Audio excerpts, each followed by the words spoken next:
Hi, I thought I'd just do a little update for you on Elsie. She was diagnosed with Agenesis of the Corpus Callosum on my 20-week scan. My last update, she was just over 7 weeks old, so she turned 5 months last week, and she's doing really well. She's reaching out for toys, she's smiling, she's laughing, not yet rolling, but she can sit up on her own for a little space of time, which is amazing. My son was 6 and a bit months when he could sit up on his own, so I'm wondering whether or not she's going to follow the same path as him. So after the MRI, obviously I said that they found out that she had the extra fluid. They called and they've been wanting her to get her head measured every 2 weeks.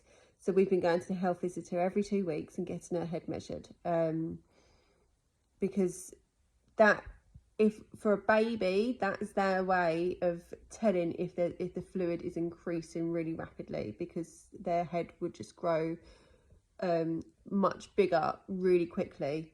So they're wanting her to get her head measured every 2 weeks, which we've been doing. And I can actually show you her little graph. Let me just get it up. So there was a little jump actually just at the beginning of January, which really concerned me, really worried me. And I'll show you can really see it on here. But the health visitor didn't seem too overly concerned, and nor did actually the paediatrician who we saw in January, but I'll speak about that in a minute. So this is her, I don't know if you can see, this is her head circumferences. It's just to show where it is, and you can see the jump there from like here, like I can't show you holding my phone, but you can see that jump. As you can see now, it has leveled itself out again, and the last one we had was Thursday, and it had grown 0.7 of a centimetre in 3 weeks, and the last one, because of Christmas and stuff, it was 4 weeks, and that was only 1 centimetre. So to me, 0.7 of a centimetre in 3 weeks sounds about the same as 1 centimetre for 4 weeks. So I'm hoping that's okay. The health visitor seemed absolutely fine with it. She sends the details onto the main paediatrician we had saw in the first, just before her MRI. We've then since seen a different paediatrician in our local hospital. That was last month, so when she was 4 months old, and she was very pleased with her. Elsie was smiling away at her. She was really pleased with how she was coming on, and that she was hitting what she should, like hitting the milestones she should be doing. Very alert. She checked her hands and feet, because apparently that can show if there's ever any other abnormalities. And apparently that all looked okay. Her reflexes were fine. So that was a really good, that was another like sigh of relief. I think you go through stages. So you like, obviously we found out at 20 weeks. We then had the really traumatic period for a good 2 to 3 weeks. And then once we knew the results of things, that's when we could start to enjoy the pregnancy a bit more. And then you get to the end of the pregnancy, and then you're on high alert again. Oh my goodness, what happens if this, what happens with this? Okay, she's got this, but what about this, and what about this? Everyone tells you things, or she might not latch, and then you're worrying about that. There's so many things go through your mind, and then she's born, and it's like, oh, she's amazing, she's doing this. And then it's just like, right, okay, you got the paediatrician appointment. Right, okay, is she doing this? Am I doing enough with her? Is she doing what she should be doing? And then you go and see the paediatrician. They seem happy, and it's like a little like mental tick off in your head. Like, yeah, okay, we've done that. That one's done. And obviously every 2 weeks, even the health visitor said not many mums out there are getting their baby's head measured every 2 weeks. So God knows like what a normal head would like measure at.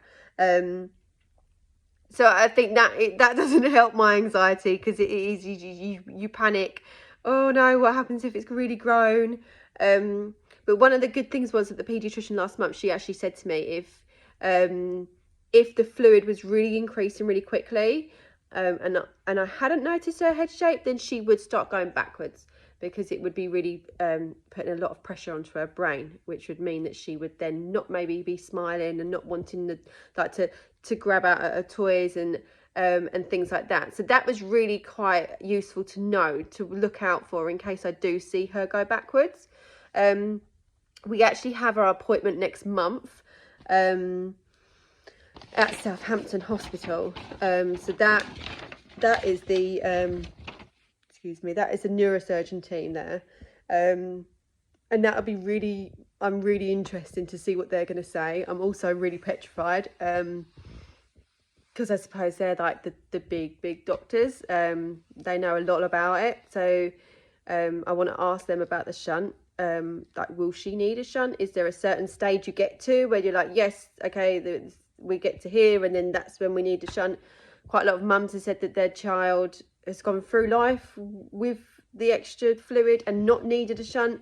So it's just for my own knowledge, because there is so much that's just not known about this. It's really hard to pick someone's brain. So I'm really hoping that I can do that next week and get some more information about what the next stages are. Like, will she still need to get her head measured, or can that be a bit more relaxed, and just maybe go for me seeing, or me measuring once a month or something like that, just to, it's then not a constant thing on your mind. Because like I said, you had the pregnancy, and then you worry that when they're going to be born, and then you worry about pediatrician appointment, and then you worry about, we obviously had the MRI, we were worried about that, then the pediatrician appointment, and now I'm worried about next week.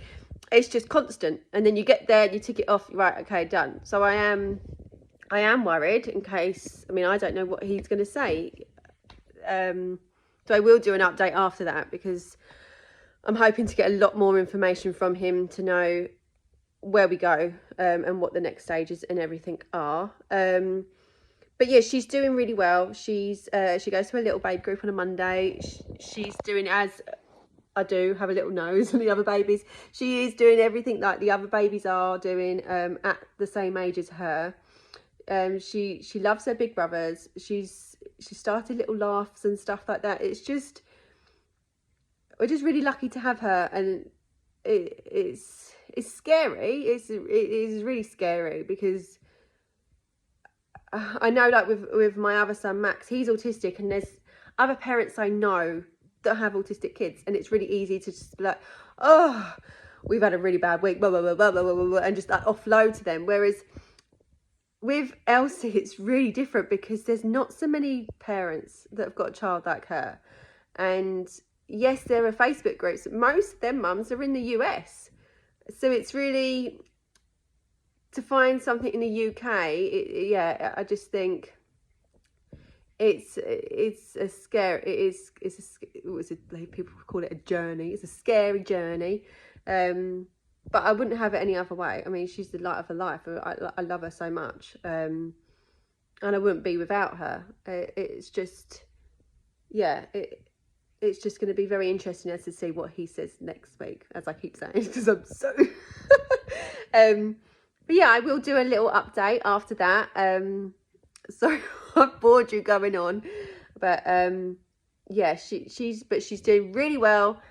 She's 5 months, so when he sees her next week, she'll just be 5 months and 2 weeks. So yeah, it will just be, yeah. But yeah, I just wanted to update you and let you know how you're getting on, how she's getting on, and I'll update you soon.